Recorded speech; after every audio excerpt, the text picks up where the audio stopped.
Ao anatin'ny tontolon'izay rano izay ihany io fanamorana ny fanentanana izay ataon'ny Diorano Wash amin'ireo ankizy amin'ny ao anatin'ny fanentanana ny fisotroana rano madio sy fampiasana fotodrafitrasa fidiovana ihany koa dia miara-miasa amin'ny sekoly maromaro ny Diorano Wash. Nampahafantarina androany ara moa ny fisin'ny torolalana izay atolotra ny sekoly ambaratonga fototra izay sakaizan'ny Diorano Wash.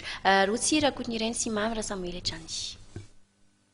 Miainga ny fotony izany hoe eny amin'ireo ankizy madinika ny fampianarana sy ny fanentanana mba hizatra aidio sy misotro rano madio izy ireo.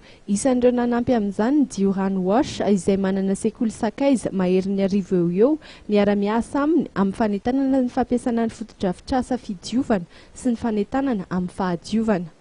Ao anatin'ilay torolalana io zany no apitaina amin'ireo mpampianatra sy ny mpiara-miombonantoka rehetra eny anivon'ny sekoly hoe ilaina tokoa ny fametrahana fotodrafitrasa fanadiovana sy fotodrafitrasa rano fisotro madio eny anivon'ny sekoly.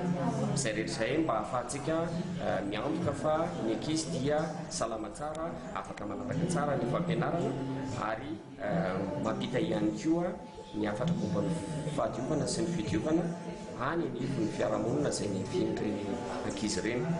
Dia mametraka ihany koa gidy io ny amin'ny tokony isian'ny fanamafisana ny ambanidrainy ny fahaiza-manao ny mpampianatra izay tokony andraikitra manokana amin'ny fanentanana ny ankizy amin'ny sehitry ny fanadiovana sy ny fidiovana dia mazava loatra ny